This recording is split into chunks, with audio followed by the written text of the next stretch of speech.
Hi దివ్య, ఎలా ఉన్నావు? బాగున్నావా? మంచిగా ఉన్నావు అనేసి అనుకుంటున్నా.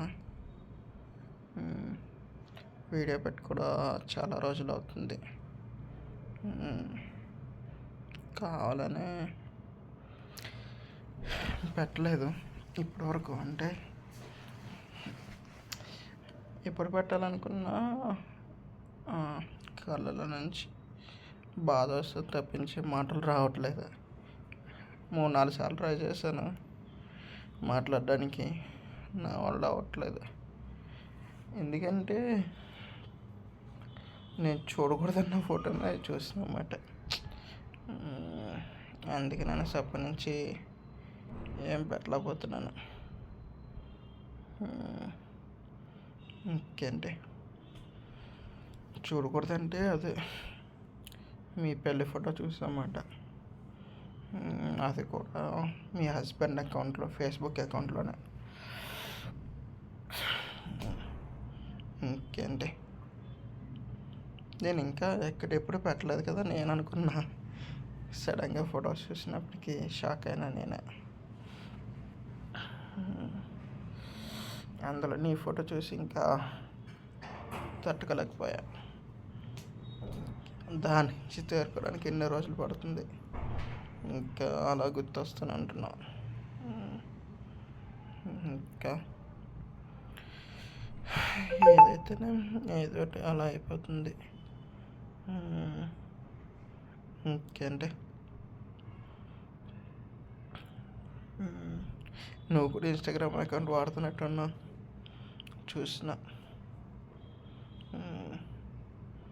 ఇంకేంటి, uday.divya చూసా. ఏంటో నాకే అన్నీ కనిపిస్తాయి నార్మల్గా. ఇంకేంటి, నువ్వు ఎలా ఉన్నావు? ఏంటి, మంచిగానే ఉంటున్నావా? నువ్వు మంచిగానే ఉండు. ఇలా వీడియోస్ ఇలా తగ్గించేస్తే ఇంక నేను కూడా. ఎందుకంటే నువ్వు కూడా మంచిగా లైఫ్ రన్ చేసుకుంటున్నావు. మళ్ళీ నేను మధ్యలో ఇబ్బంది పెట్టి చేసి ఇదంతా అనవసరం అనిపిస్తుంది. ఇంకేంటి చెప్పాలి. మంచిగా ఉండు, మంచిగా చేసుకో. నేను అలాగే నీ లైఫ్లోకి రాను. నేను నేర్పించాలనుకుంటే ఎప్పుడో నేర్పించేవాడిని. నాకు ఎటువంటి ఉద్దేశాలు ఏమీ లేవు. నువ్వు అటువంటి ఏం భయపడక్కర్లేదు. ఇంకేంటి, పెళ్లి ఫోటో మాత్రం బాగుంది. White sorry. All the best లైఫ్కి. మంచిగా ఉండు, మంచిగా చేసుకో. నా వీడియోస్ గురించి ఏమి ఎక్స్పెక్ట్ చేయ మాకు. నేను ఎంత బాధపడినా నేను నాలో బాధపడతా, కానీ నీ వరకు అయితే తీసుకురాను ఏమైనా. సరేనా? నువ్వు అనుకుంటున్నావు నా ఇన్స్టాగ్రామ్ తెలీదు, ఫేస్బుక్ తెలీదు, ఫోన్ నెంబర్ తెలీదు అలా అనుకోవచ్చు. తెలుసుకోవాలంటే తెలుసుకోవచ్చు, కానీ ఏంటంటే నువ్వు మంచిగా లైఫ్ చేసుకుంటున్నావు కదా, మళ్ళీ నిన్ను డిస్టర్బ్ చేయకూడదు అనేసి.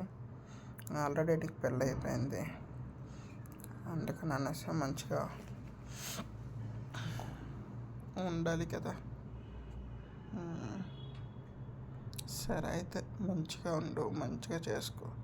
అదొకటే రీజన్ నీకు ఇప్పటివరకు వీడియో పెట్టకపోవడానికి. ఫోటో చూసిన తర్వాత చాలా అంటే చాలా బాధ వేసింది. ఆ ప్లేస్లో నేను కదా ఉండాల్సింది అనేసి. సరే అయితే బాయ్, జాగ్రత్త.